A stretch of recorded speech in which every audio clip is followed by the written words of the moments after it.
Alors, l'objectif de cette vidéo, c'est d'expliquer comment, lorsqu'on a une équation et qu'on sait que cette équation admet une solution unique, comment faire pour encadrer cette solution par dichotomie. Donc on va premièrement expliquer ce que c'est que la méthode par dichotomie, comprendre ce que c'est. Deuxièmement, on va expliquer comment écrire un algorithme qui encadre une solution par dichotomie. Et ensuite, dans la deuxième partie de l'exercice, eh bien, sur un exemple concret, on mettra en application l'algorithme et on le programmera pour encadrer une solution d'une équation. Et enfin, dans la dernière question, dans la première question, on traite les fonctions strictement croissantes. Dans la dernière question, on généralisera aux fonctions qui sont soit toujours strictement croissantes, soit toujours strictement décroissantes. On fera un algorithme un peu plus général.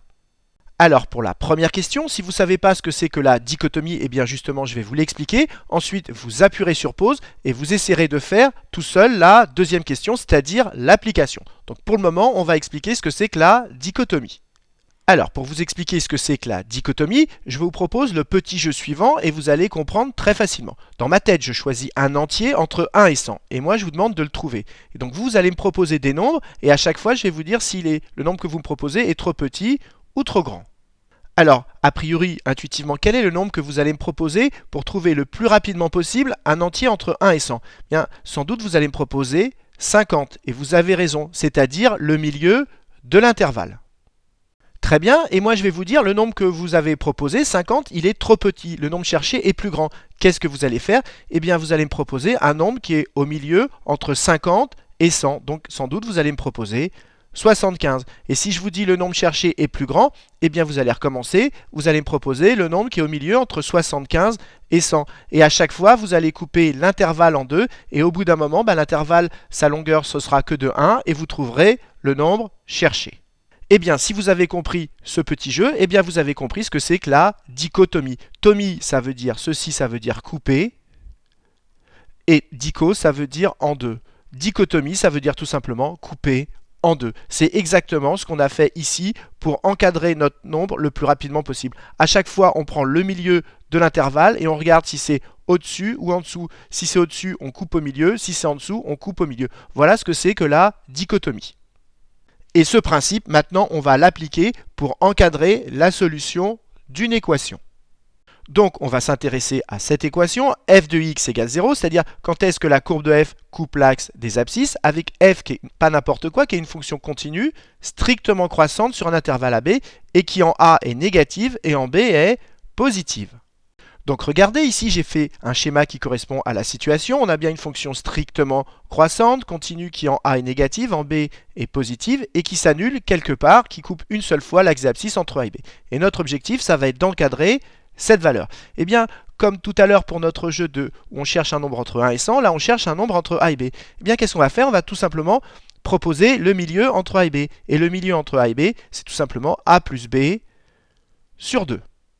Et une fois qu'on a le milieu, qu'est-ce qu'on va faire avec ce milieu? On va calculer son image. Son image, je la lis ici. Elle est comment cette image ici? Elle est négative. Et si elle est négative, comme en B, de ce côté-là, on est positif, eh bien ça veut dire que la solution, elle est entre le milieu et B. Mais il y a deux cas possibles. J'aurais pu être comme sur ce schéma, proposer le milieu, mais cette fois-ci, l'image du milieu, ici, est positive. Et donc si on est positif en A plus B sur 2 et qu'en A on est négatif, ça veut dire que la solution sera entre A et le milieu. Donc qu'est-ce qu'il faut retenir? C'est qu'à chaque fois on va proposer le milieu, ensuite on va calculer l'image du milieu. Si cette image est négative, eh bien ça veut dire que la solution est entre le milieu et B, et si l'image du milieu est positive, eh bien ça veut dire que la solution est entre A et le milieu. C'est ce qu'on va écrire maintenant. Donc je vais créer une nouvelle variable que je vais appeler m comme milieu. C'est bien de choisir des noms de variables qui font penser à quoi elles correspondent. Et dans m, je vais mettre quoi? Le milieu, c'est-à-dire a plus b sur 2. Et maintenant, je vais me poser la question, est-ce que l'image, c'est-à-dire est-ce que f de a plus b sur 2 est positive? Je serai donc dans ce cas-là, et donc la solution sera entre a et le milieu. Ou est-ce que l'image de f de a plus b sur 2 est négative? Et dans ce cas-là, la solution sera ici entre le milieu et B. C'est ce qu'on va faire maintenant. Et donc j'écris si quoi? Si f du milieu, c'est-à-dire si f de m est positive, si f de m est positive, on est dans cette situation-là, eh bien la solution, elle sera donc, comme la fonction est strictement croissante, si au milieu on est positif et quand a on est négatif, la solution, elle sera avant le milieu, donc elle sera entre a et le milieu. Et donc ça voudra dire que le b, maintenant, il faudra le faire reculer et le mettre ici. Et donc ce qui est très important de comprendre, c'est que le b, il va venir ici, au milieu. La solution, elle n'est plus entre A et B avec B ici, elle sera entre A et B, mais avec B là. Donc B, on va modifier sa valeur, on va le mettre au milieu. Et donc B est égal à quoi? Il est égal à M. Autrement dit, on met M dans B. Ça, c'est dans le cas où f de M est positif, dans ce cas-là. Mais si on est dans ce cas-là, c'est cette fois-ci A qu'il faudra mettre au milieu, parce que si f de M est négative, eh bien on va mettre A ici, parce que la solution, elle sera avec ce nouveau A, et B, elle se situera ici. Donc sinon, on écrit sinon, eh bien c'est A qu'il faut mettre en M. Autrement dit, dans A, on met M. Et là, on met fin du si. Et ceci, il va falloir recommencer. On va reprendre le milieu, on va se reposer la question, est-ce que l'image du milieu est positive ou négative? Et en fonction, on changera notre nouveau A ou notre nouveau B. Donc autour de tout ceci, il va falloir créer une boucle. Et comme on ne sait pas combien de fois il va falloir faire tourner la boucle, on prend une boucle répétée tant que. Et tant que quoi? Eh bien comme on veut un encadrement d'amplitude 10-2, c'est-à-dire 0,01, il faut que l'écart entre A et B eh bien, soit plus petit que 10-2. L'écart entre A et B, c'est le plus grand moins le plus petit, c'est-à-dire que B-A soit plus petit que 0,01. Et donc, dès que B-A sera inférieur ou égal à ceci, eh bien, on s'arrêtera. Et donc, il faut continuer tant que B-A est plus grand que ceci. Donc, on répète tant que B-A est plus grand que 0,01. Et on fait tout ceci. Et dès que B-A est plus petit ou égal à 0,01, eh bien ça veut dire qu'on a encadré notre solution à 10 moins de près. Et ensuite, il ne reste plus qu'à afficher notre encadrement. Et donc, on va afficher notre encadrement. Eh bien, la valeur basse, ce sera A. Et la valeur haute, ce sera B. Voilà notre algorithme. La seule chose qui manque dans l'algorithme, c'est qu'au départ, il faudra dire combien vaut A. Donc ici, il y aura une affectation pour A et une affectation pour B. Voilà l'algorithme de dichotomie. Et donc, dans la prochaine question, on va mettre en pratique cet algorithme. Alors, corrigeons la deuxième question. On nous demande de justifier que cette équation admet une unique solution sur R. Alors, la première chose à faire, c'est d'appeler cette partie-là f de x. On se ramène bien à une équation du type f de x égale 0. Et dire que f de x égale 0, graphiquement, ça veut dire quand est-ce que la courbe coupe l'axe des abscisses. Et donc, la première chose à faire avant de commencer les calculs, c'est déjà tracer la courbe de cette fonction. Alors, si on trace la courbe de cette fonction, voilà ce qu'on obtient. On voit bien que la fonction est continue, ça sera facile à justifier, c'est un polynôme. Elle semble strictement croissante, ça sera facile à justifier, il suffira de dériver. On voit qu'en 0, elle vaut moins 1, ça sera facile à vérifier également, et qu'en 1, elle vaut 1. Donc ça voudra dire qu'après 1, elle ne va pas s'annuler, puisqu'elle est plus grande que 1, et qu'avant 0, elle est négative, donc elle ne va pas s'annuler également. Donc en fait, il y aura juste à justifier qu'elle s'annule une fois et une seule entre 0 et 1, et pour ça, il suffira juste d'utiliser le théorème des valeurs intermédiaires. Et donc ça nous permettra de justifier que cette fonction, elle s'annule une fois quelque part entre 0 et 1, autrement dit que cette équation admet une unique solution entre 0 et 1 et qu'elle n'en a pas ailleurs. C'est ce qu'on va faire maintenant. Donc je commence par écrire que ceci, je l'appelle f, qu'elle est bien définie sur R, cette fonction. Ensuite, je justifie que cette fonction est dérivable parce que c'est un polynôme. Et maintenant, je vais calculer sa dérivée. Et on a f' de x égale quoi cette dérivée? La dérivée de x3, ça fait 3x au carré, plus la dérivée de x, c'est-à-dire plus 1, et la dérivée de moins 1, c'est 0. Donc voilà la dérivée. Et on s'aperçoit que la dérivée, elle est toujours strictement positive sur R. Et donc, c'est ce que j'ai écrit, que pour tout x réel, la dérivée est positive et donc la fonction est strictement croissante. Et donc, voilà le tableau de variation qu'on a, exactement ce qu'on avait vu tout à l'heure sur la courbe de f. Maintenant, rappelez-vous de la courbe, on avait vu qu'en 0, elle était négative. Alors, vérifions-le. Si on calcule f de 0, si on remplace x par 0, ça fait 0 au cube, plus 0, ça fait donc moins 1. Donc en 0, elle vaut moins 1. Et en 1, on avait vu qu'elle était positive. Si on calcule f de 1, ça fait 1 au cube, ça fait 1, plus 1, ça fait 2, moins 1, ça fait 1. Donc en 1, elle est positive. Donc ça veut dire que sur l'intervalle moins l'infini 0, elle est toujours, comme ici elle est croissante, elle est toujours plus petite que moins 1, que sur 1 plus l'infini, elle est supérieure ou égale à 1, donc là elle ne va pas s'annuler, là non plus, elle peut s'annuler que quelque part entre 0 et 1, et il n'y a plus qu'à le rédiger. Et donc, je commence par écrire que sur cet intervalle moins l'infini 0, la fonction est inférieure ou égale à moins 1, et donc f de x égale 0 n'a pas de solution puisqu'elle est plus petite que moins 1. Pareil sur l'intervalle 1 plus l'infini, elle est plus grande que 1, donc f de x égale 0 n'a pas de solution. Reste maintenant à justifier sur 0,1 qu'il y a une solution. Donc sur 0,1, la fonction est continue, car dérivable, et ensuite elle est strictement croissante puisque la dérivée est positive, que f de 0 c'est moins 1 donc est négative, et f de 1 est positive. Et donc, d'après le TVI, eh bien, elle va prendre toutes les valeurs une fois une seule parce qu'elle est strictement croissante de moins 1, 1. Et donc, elle va prendre quelque part la valeur 0. Donc, l'équation f de x égale 0, d'après le TVI, admet une unique solution sur l'intervalle 0, 1. Et comme il n'y a pas d'autre solution ailleurs, eh bien, au final, il n'y a qu'une seule solution sur R et elle se situe entre 0 et 1. Et maintenant, dans la question B, eh bien, on va programmer concrètement l'algorithme pour encadrer cette solution. Alors pour le programmer réellement, eh bien allez sur gcompris.com, partie algorithmique, et vous tomberez sur cette page et ensuite on va faire ensemble le programme et le faire marcher. Alors première chose, il va falloir définir deux variables a et b, mettre 0 dans a et 1 dans b parce qu'on sait que notre solution elle se situe entre 0 et 1. Donc déjà je vais dans variable, je vais fixer un élément et je vais renommer ma variable, je vais l'appeler a. Voilà. Maintenant, mon a, il va falloir le fixer à 0, parce que ma solution est entre 0 et 1. Donc, je vais dans constante et je place 0. Maintenant, je vais refaire pareil avec b. Je prends une variable, je vais la renommer, voilà, et je vais l'appeler b. Et je vais la fixer à 1. Donc ici, je modifie et je mets 1. Voilà, j'ai déjà fixé a et b. Et maintenant, je vais créer ma boucle. Alors, allons-y, c'est une boucle. Donc, je clique ici, répéter tant que, et ici, il va falloir mettre la condition b-a supérieure à 0,01. Donc, je vais dans condition, je prends la condition. Ici, je modifie, c'est supérieur strict. Ici, il va falloir mettre 0,1, donc c'est une constante, 0,01. Voilà, ici, je modifie 0,01. Et voilà, et ici, je vais mettre b-a. Alors, b-a, ce sont des maths, donc je prends ce bloc que je mets ici, et là je vais faire une soustraction entre b et a. Donc je prends variable, je prends b, et je lui enlève a. Et voilà.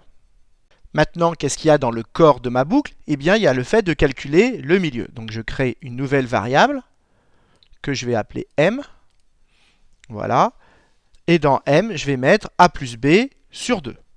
Donc allons-y, ce sont des maths, je prends ce bloc. Déjà, je vais faire a plus b. Donc, je prends a, je l'additionne à b, et je vais reprendre un bloc maths pour faire ma division. Donc, je prends un bloc maths. Ici, je fais ma division. Je prends ce bloc-là, et je divise tout par 2. Donc, c'est une constante. Donc, je prends ma constante, voilà, et je divise par 2. Et voilà. Et tout ce bloc, je le mets dans M. Et maintenant, je vais créer mon si. Alors d'abord, c'est un si, sinon. Donc je vais dans les si et je prends un si, sinon. J'en ai un là, je le prends. Et ici, il va falloir que je rajoute ma condition. Ma condition, c'est que f de m soit strictement positif. Donc j'y vais. Voilà ma condition. Ici, ça doit être strictement positif. Là, je vais mettre ma constante, 0. Et là, il va falloir calculer f de m. Et là, il faut faire juste un tout petit peu attention. C'est quoi f de m? C'est le fait de remplacer m dans f. Donc f de m, c'est quoi? C'est m au cube plus m moins 1. Voilà la formule que je vais rentrer ici. Donc allons-y, je vais dans maths, je prends un bloc ici, je vais mettre une puissance et je prends m, donc la variable m, qui est là, voilà, et je vais la mettre à la puissance 3. Donc ici, au lieu de mettre 0, je vais mettre 3. Puis, je reprends un bloc maths pour faire mon addition. Et donc, ceci, je le mets là. Voilà. Hop. Je le mets là. Et ici, je fais plus m. Donc, dans ma variable, plus m. Et voilà, et il me reste à enlever 1, donc c'est encore des maths. Je reprends un bloc. Cette fois-ci, je vais faire une soustraction. Ce bloc-là, ce bloc-là, je le mets là. Et ici, je vais mettre 1. Donc c'est une constante. Et je mets 1. Et voilà. Et tout ce que j'ai calculé ici, c'est mon f de m que je mets ici. Alors je vais décaler vers la gauche pour qu'on y voit mieux. Et voilà, je vais écarter, agrandir un petit peu la fenêtre. Et voilà. Alors on a fait le plus gros, maintenant il n'y a plus qu'à faire ceci. Si f de m est positif, c'est donc dans ce cas-là, si c'est positif dans ce cas-là, eh bien on change b et on met m dedans. Donc on va dans variable et on va modifier la valeur de b en lui mettant la valeur de m. Et voilà. Et dans le sinon, c'est exactement le contraire. On modifie la valeur de a dans laquelle on met m, c'est ce que j'ai fait ici. Là, c'est la fin du si, la fin du répété, et maintenant, il n'y a plus qu'à afficher a et b. Alors, pour afficher a et b, c'est évidemment du texte. Donc, je vais prendre du texte que je vais afficher. Je prends un bloc, et vous allez voir, il y a un bloc qui est pratique. Je vais créer un texte avec 3 parties. La première, ce sera A, ensuite j'aurai un séparateur et ensuite j'aurai B. Donc déjà, je vais rajouter un élément parce qu'actuellement, il n'y a que 2 éléments. Maintenant, j'en ai 3. Vous voyez, il y a 3 éléments. Voilà, c'est ce que j'ai fait ici. A, le séparateur, j'ai mis le texte et B. Et maintenant, il n'y a plus qu'à essayer notre programme. Alors, allons-y, lançons notre programme. Et voilà les 2 valeurs qu'on obtient et qui encadrent la solution qu'on cherchait. Donc la solution de cette équation, on savait qu'elle était comprise entre 0 et 1, mais grâce à cet algorithme, on sait qu'elle est comprise entre ces 2 valeurs. Et si vous calculez l'écart entre ces 2 valeurs, vous verrez qu'il est plus petit que 0,01. Donc on a bien réussi à encadrer notre solution entre 2 valeurs avec un encadrement d'amplitude plus petit que 0,01. Voilà qui termine cette question. Alors surtout, il ne faut pas essayer d'apprendre par cœur un programme, il faut surtout comprendre comment ça fonctionne. Rappelez-vous du jeu entre 1 et 100. Vous comprenez qu'on propose le milieu et que selon les cas, on prend soit à gauche du milieu, soit à droite du milieu. Et donc on retrouve très facilement cet algorithme. Et ensuite, allez sur jcompris.com et entraînez-vous à le programmer. Alors nous, on a travaillé avec une fonction strictement croissante, mais on pourrait avoir dans un exercice une fonction strictement décroissante. Et donc, ça serait bien d'avoir un algorithme qui englobe les fonctions croissantes et les fonctions décroissantes. C'est ce qu'on va voir maintenant. Alors, si on reprend notre premier schéma, on a vu qu'on prend le milieu, on calcule son image, et si l'image est négative comme l'image en A, eh bien dans ce cas-là, comme les deux côtés on est négatif, ça veut dire que comme c'est croissant, ça va couper après M. Et donc, on va amener A en M. Autrement dit, quand f de m et f de a sont de même signe, on met a en m. Mais si on prend une fonction décroissante, regardez, je prends une fonction décroissante. Eh bien, si c'est pareil, regardez, en a, on est positif, en m, on est positif. Si on est également dans cette situation, eh bien, ça voudra dire que ça va couper après m. Et donc, regardez, ici, c'est la même situation. Ça veut dire qu'en a, on est positif et qu'en m, on est positif. Autrement dit, quand f de a c'est bien ici, et f de m sont de même signe, si ces deux choses sont de même signe, eh bien il faut amener a en m. C'est ça qui est extrêmement important de bien comprendre. Sauf que même signe, c'est pas pratique à traduire sous forme d'algorithme. Alors comment on peut traduire que deux nombres sont de même signe? Si je vous dis que a et b sont de même signe, eh bien ça veut dire quoi? Comment ça va pouvoir se traduire mathématiquement? Eh bien quand on les multiplie, on obtient quelque chose de positif. Si tous les deux sont négatifs, eh bien le résultat du produit sera positif. Si tous les deux sont positifs, le résultat sera positif. Donc dire que deux nombres sont de même signe, c'est la même chose que de dire que si on les multiplie, ça va être positif. Ça aussi, c'est extrêmement important de le comprendre. Et si on reprend maintenant notre deuxième schéma, ici on avait f de a négatif et en m on était positif, pas du même signe. Et du coup, dans cette situation, ça voulait dire que ça coupait entre a et m, et donc c'était b qu'on amenait en m. Mais avec une fonction décroissante, comment ça va se traduire? Eh bien, tout simplement, c'est qu'en a, on va être positif, et qu'en m, on va être négatif. Donc, dans ce cas-là, regardez, f de a et f de m sont de signes opposés, et là, pareil. Donc, si f de a et f de m sont de signes opposés, eh bien, il faudra mettre B en M. Et ça, mathématiquement, le fait de dire qu'ils sont de signes opposés, comment ça va se traduire mathématiquement? Eh bien, vous l'avez compris comme là, si on les multiplie, ça va être négatif. Et nous, tout à l'heure, comme on avait travaillé qu'avec une fonction croissante, on avait calculé le milieu, on avait fait calculer son image, et si elle était positive, donc pas du même signe que A, il fallait mettre B en M, c'est ce qu'on avait écrit ici. Donc cette condition, il va falloir la changer par celle-là. Ça veut dire que si en A et en M, on n'est pas du même signe, il faudra mettre B en M, et sinon, on sera dans cette situation. Donc c'est cette condition qu'il faut changer. Et donc, si on veut généraliser, c'est cette condition qu'il faut changer par celle-là, c'est-à-dire par si f de A que multiplie f de M est négatif, c'est-à-dire ne sont pas de même signe. Si f de A et f de M ne sont pas de même signe, c'est B qu'il faut amener en M. Autrement dit, il faut mettre M dans B. Et si ils sont de même signe, eh bien on est dans cette situation et c'est A qu'il faut amener en M, c'est-à-dire ceci. Donc voilà la condition qu'il faut changer pour généraliser notre algorithme qui au départ ne s'appliquait qu'aux fonctions strictement croissantes. Avec cette condition, il s'applique également aux fonctions strictement décroissantes. Alors cet exercice est maintenant terminé. Cette méthode par dichotomie, c'est quelque chose d'extrêmement classique, donc il faut absolument que vous le compreniez parfaitement, mais surtout, n'apprenez pas ces programmes par cœur, ça n'a aucun intérêt. Essayez de les retrouver seuls en utilisant le jeu du 1 à 100. Donc c'est extrêmement important que vous essayiez de les retrouver seuls, et ensuite de les programmer, vous allez sur gcompris.com dans la partie algorithmique. Et comme d'habitude, si vous avez apprécié cette vidéo, n'hésitez pas à la partager et à la liker.